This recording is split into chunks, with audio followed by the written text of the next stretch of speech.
그렇습니다. 오늘 같은 경우는 요즘에 많이들 하고 있죠. 취미 활동 중에 이제 러닝 하시는 분들이 좀 많아지는 것 같더라고요. 그래서 저희 회원분도 러닝을 이제 하는데 코칭이라는 거를 받아야 되나, 뭐 자세를 좀 배워야 되는 건가라고 저한테 여쭤보더라고요. 근데 물론 배우면 좋죠. 모든 그런 가르침이라는 거는 전문가를 통해서 배웠을 때 가장 원칙적으로 잘 알 수 있긴 하지만, 그게 본질적으로 왜 그렇게 되는지 이해가 있고 배우는 거랑 아무런 기본기가 없이 배우는 거랑은 또 다를 것 같아서 이거를 또 자세니까 필라테스적인 요소로서 어떻게 또 풀이가 될까라고 저도 궁금하더라고요. 그래서 도움이 될 만한 동작들이 뭐가 있을지, 그리고 이제 러닝의 자세에서 바른 자세는 대체 어떤 걸지에 대해서 얘기를 하고자 합니다.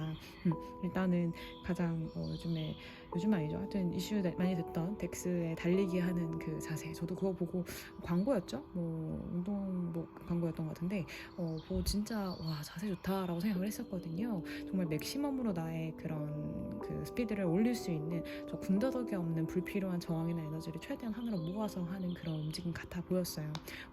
달리기에서 가장 중요한 거는 어쨌건 이 연속성에 있는 구르기 형식일 텐데, 이 구르기 형식이 제대로 되기 위해서는 어디 관절을 쓰고 어떻게 그 가동이 들어가는지에 대한 이해가 있어야겠죠. 그래서 팔의 액션은 사실 뭔가 돕기 형식, 보조 형식이라고 보시면요, 골반의 이 움직임과 그 다음에 무릎 관절은 당연히 있겠지만 좀 발의 그 지지면의 지면과 연결되는 그 연속성이 되게 중요하다고 생각이 들어요. 그래서 그렇게 제가 이렇게 표시를 좀 해봤는데, 팔 노란색은 그냥 우리의 보조 움직임이라고 보면 골반의 움직임, 그 다음에 발의 지지면에 대한 움직임, 이렇게 이해를 해주시면 좋을 것 같아요. 근데 사실 달리기라는 게 무게중심이 우리 코어에 위치되어 있어야지만 좀 더 가볍고 불필요한 에너지 소모 없이 움직임이 들어갈 수 있는데, 왜 우리 그 뛰는 분들 보면요, 되게 발을 탁탁탁 끌면서 되게 뭔가 이렇게 발을 끌듯이 뛰시는 분들이 계세요. 무게중심이 아래로 하중돼 있기 때문에 그러실 수 있거든요. 그래서 이제 발 소리만 들어도 사실 이분이 얼마나 코어를 잡고 뛰기를 하고 계시는지도 알 수 있긴 한데, 좀 더 무릎을 높게 뛰라고 하는 것도 사실 코어를 많이 쓰라는 개념과 같으세요. 그래서 발바닥의 중심이 아래로 이제 발바닥으로 내려갈수록 끄는 형식의 동작들과 소리가 나올 거고요. 발을 이제 밀어내는, 우리 발도듬이라고 하죠. 그렇게 발을 밀어내는 동작이 나오려면 코어가 윗단에 있어야 되기 때문에, 윗단에 있어야 그 시간을 벌 수가 있겠죠. 만약에 아래로 하중된 상황이면 발의 지면의 무게감 때문에 그렇게 밀어내는 형식의 힘을 쓸 수가 없으니 자꾸 발을 털퍽털퍽 내려가는 형식으로 뛰게 될 거예요. 그래서 요거 자체가 사실 코어가 되게 잘 잡혀 있어야지만 좋은 자세가 나올 수밖에 없는 구조라고 보셔야 될 것 같고요. 뭐 이런 티칭을 하는 게 아닐까 싶긴 해요. 발이 잘 지지면에 닿는지, 그리고 딛는 면과 미는 면이 다 인지가 되시는지, 그다음에 코어가 잡혀 있는지, 그리고 발을 사용해서 보조로서 쓰는지, 그다음에 시선 처리라든지 자세 정렬이라든지 이런 걸 봐주는 게 아마 그런 코칭의 메인이지 않을까? 뭐 저는 받아보진 않았지만 그럴 것 같다라는 예상이 들기는 해요. 그래서 또 제가 어떠한 생각을 또 했냐면, 우리가 기차가 이렇게 굴러갈 때 보면은 바퀴 라인이 되게 쫀쫀하다 그러나, 바퀴에 바람이 빠지면은, 자전거도 그렇잖아요. 바퀴 바람 빠지면 굴러가는 그 그립감이 되게 뭉쳐지는 느낌, 뭔가 뭉개지는 느낌일 텐데, 바람이 짱짱하게 들어가 있었을 때 그 굴러감의 연속성이 훨씬 더 잘 되는 것처럼 근육의 성질도 마찬가지라고 보시면 될 것 같아요. 그래서 이런 바퀴 움직임을 좀 더 연송해서 그거를 내 골반과 그 다음에 발의 면과 그 다음에 여러 가지 이제 관절 부분에다 접합 부위를 두면 이렇게 다 옆면이 보이는 부분들이 다 그런 바퀴 역할을 하고 있다고 봐야겠죠. 우리는 앞으로 전진하고 있기 때문에 뭐 뒤로 갈 때도 뭐 마찬가지라고 볼 수 있겠지만, 그래서 이런 무게 중심을 찾아야 되고 코어를 인지해야 된다는 거는 어떠한 자세에서 자세가 필요한 부분에서는 다 필수적인 요소라고 저는 생각을 합니다. 그래서 필라테스에서 어떠한 동작이 좋을까라고 저는 생각을 해봤는데, 일단 매트로 기초를 좀 다지는 게 좋을 것 같아서 몇 가지 동작을 좀 셀렉해 봤습니다. 일단은 힙롤이라는 동작을 통해서, 힙롤을 하는 이유는 골반의 움직임에 대한 인식을 주기 위함이라고 보시면 돼요. 우리 인프린트랑 뉴트럴, 그러니까 안테리얼 트위트랑 포스terior 트위트를 하는 것처럼 골반의 움직임의 이 락킹이 어떠한 구조성을 연결하고, 물론 한 방향으로 할 때도 있지만 반대 방향으로 안테리얼로 연습할 수도 있다고 저는 생각을 하거든요. 이걸 연속성으로 굴리다 보면 결국에는 바퀴가 굴러가는 것처럼 곡선의 움직임이 들어갈 수 있기 때문에, 그런 움직임의 기초로서 힙롤의 동작이 필요하다고 생각하고, 힙노를 할 때는 대체적으로 허리를 그냥 눌러버리는 움직임을 하시는 분들도 많은데 우리 저번에 제가 말씀드렸던 10본이라는 걸 움직이면서 10본의 움직임과 그 다음에 내 포니테일이라고 아니 포니테일이지 그 테일번이라고 하죠. 꼬리뼈로 움직이는 그 구조를 이해하게끔 힙노를 좀 티칭을 해드릴 것 같고요. 그리고 라운드백을 얘기하는 것도 사실 시팅에서 힙롤을 하는 개념이 라운드백이라고 저는 생각을 하거든요. 뭐 하프 롤백이라고도 볼 수 있고 이런 움직임을 통해서 우리 굴리는 동작이 들어가면 좋을 것 같아요. 제가 약간 사진으로는 다 찾아는 놨는데 표현이 잘 안 오블릭 롤백이라는 동작도 같이 해봤어요. 그러니까 이게 라운드백에서 오블릭 롤백으로 넘어가면 조금 더 난이도가 올라가게 진행하지만 라운드백, 하프 라운드백에서 그다음에 넷풀의 프렛 동작을 들어가면서 그 다음에 이 오블릭 롤백을 하면 동작이 좀 잘 나오지 않을까 싶어서 연속성을 좀 써봤고 우리 하프 롤백에서 이 넷풀의 프렛 동작이나 얼추 비슷한데 손의 위치라든지 이런 게 좀 다르실 수 있어요. 무게중심의 축을 조금 더 무게를 하중하는 거에 따라서 난이도가 올라가기 때문에 하프 롤백 다음에 넷풀의 프렛 동작 한 다음에 오블릭 롤백을 해서 이제 오블릭의 움직임 또한 이제 골반이 우리가 움직이죠. 좌우 대칭도 틀어질 수 있고요. 위에 높낮이를 움직일 수 있는 그 구조성을 이해하기 위해서 오블릭 롤백을 좀 티칭을 할 것 같고요.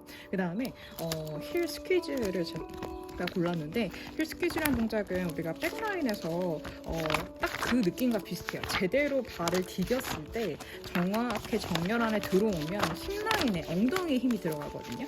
우리가 바르게 걷기를 티칭할 때도 뭐 저는 티칭을 할 때 그렇게 하는데 바르게 걷기 할 때도 다리의 정렬이 딱 돌아왔으면 이 mid라인에 힙라인에 그런 타겟점이 들어오세요. 그래서 이거랑 그 싱글 레그 익스텐션 동작 있잖아요.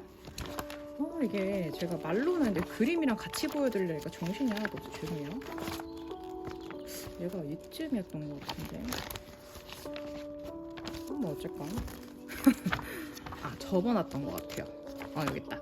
싱글레그 익스텐션이랑 아까 힐 스퀴즈 동작이랑 타겟점의 근육과 포커스되는 부분들이 같아요. 그래서 읽어보시면 아시겠지만 이렇게 백라인의 머슬에서 우리가 아무래도 펠백의 안정성을 도모하는 동작으로서 백근육, 그러니까 뒷면, 후면의 근육들을 사용하는 동작으로 두 개가 연동성이 좀 있습니다. 그래서 그렇게 연속해서 작용하면 좋을 것 같고요. 근데 또 우리가 생각을 했을 때 프론 자세나 수바인 자세만 생각을 할 게 아니라 사이드 라인 자세도 또 생각을 해야겠죠. 그래서 저는 사이드 레그 레프트 시리즈도 동작이 들어가야 된다고 저는 생각을 해요. 그래서 이렇게 들어갔다. 그러니까 순서가 나름의 그런 커리큘럼의 의미가 다 있는데 이제 시팅에서도 동작이 나오고 그 다음에 누워서도 동작이 나와서 옆으로도 돌아갔다가 뭐 이런 식으로 생각을 하시면 될 것 같아요. 그래서 이렇게 움직임이 레그가 들어갈 때 골반의 안정성을 도모하는 동작으로서 이 시리즈를 연속해서 했을 때 가장 타겟팅 되기가 좋을 것 같아서 이 동작을 넣고 그 다음에 요거는 조금 아이러닉하실 수 있을 거예요. 저는 이걸 어떻게 엮었냐면 원레그 서클이 앞단에 나오죠. 이게 진짜 이 책을 너무 걸레 같은 너무 지저분한데 원레그 서클을 돌 때 보면 앞단에 나오는데 이 서클링하는 동작이 사실 시팅에서 진행했을 때 힙 트위스트와 같은 동작이라고 저는 생각을 해요. 같다고 하기에는 난이도의 차별도가 좀 있긴 하지만 티저까지 나오는 분들이 사실상 이 동작이 나오긴 하잖아요.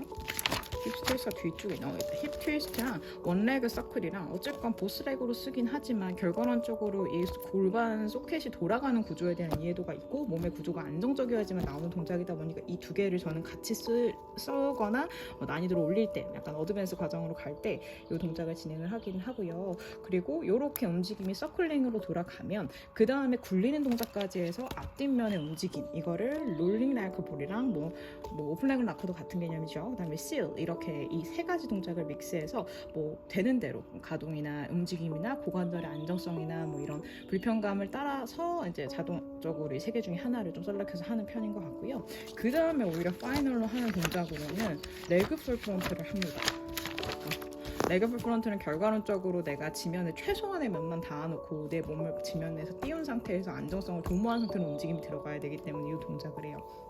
일단 레그가 하나가 오프된다는 건 하나가 띄어진다는 골반의 안정성이 당연히 영향을 갈 수밖에 없겠죠. 우리 골반 다리 라인이랑 골반은 연관성이 당연히 있을 수밖에 없기 때문에 다리가 하나 오프 뛴다는 거는 골반을 틀어뜨린다는 개념으로 같이 들어간 거라 이거를 안정성으로 잡는 것 자체가 난이도가 될 거예요. 그래서 이렇게 동작들을 순차적으로 진행을 합니다. 이 시퀀스는 제가 그 설명란에다 적어놓긴 할 건데 저는 이 순서도 좀 지키면서 동작을 하는 것 같아요.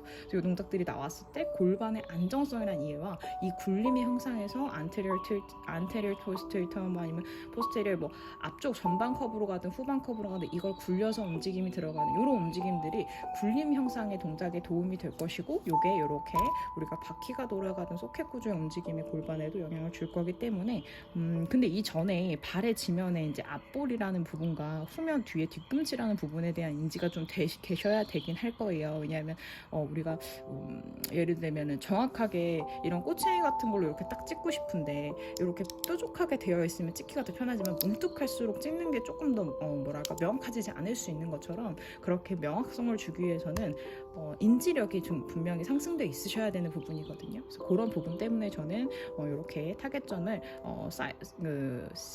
포지션별로 연관성 있는 동작들을 좀 연속해서 움직임을 좀 인지시킨 다음에 움직임이 하게끔 도움을 드리는 것 같고요. 그리고 하나 팁으로 또 제가 이거 보고 왠지 그거 생각난다 싶었던 게 이 달리기 자세 있잖아요. 너무 좋죠. 이게 코어의 연결성에 이제 안정성 정렬 라인에 다 들어왔기 때문에 이 자세가 나올 텐데 이 자세를 뭐랑 비유했냐면 우리 스완 다이브에서 이렇게 사선으로 되는 자세 있잖아요. 이렇게 요 자세, 요 자세랑 이렇게 사선으로 된 자세, 그 다음에 안테리얼 됐다가 다시 사선 됐다가 포스티얼로 다시 내려가는 이 자세, 이 네 가지의 자세가 사실상 이 정렬 라인을 인지하는 사람만 할 수 있는 동작이라고 저는 생각을 하거든요. 그런 부분에서 사실상 이걸 발을 푸시하는 힘도 있으셔야 돼요. 그 말은 발을 지탱하고 지면을 닿는 부분에 인지가 돼야 되는 거랑 같은 개념이거든요. 그래서 이 모양을 봤을 때 여기에 만약에 배럴이 있다면 코어 인지가 이쪽이 될 거고요. 이렇게 사선으로 된 선과 포스테리어 그 다음에 안테리어로 넘어가는 아치 동작까지 들어가는 게 이 스완 다이브의 메인이지 않나. 그래서 사실 그냥 매트에서 하는 스완도 있고 뭐 캐딜락도 있고 뭐 여러 가지가 있는데 그 중에서 사실 배럴에서 하는 스완이 가장 뭔가 난이도가 더 있고 인지가 더 되지 않나 싶긴 하거든요. 그래서 이런 동작들을 연속성으로 주면 아무래도 이제 달리기에 대한 인지가 좀 더 되지 않나라고 저는 생각해서 이렇게 한번 짜 보았습니다. 네. 같이 공유하려고 영상 찍었고요. 네, 이상입니다.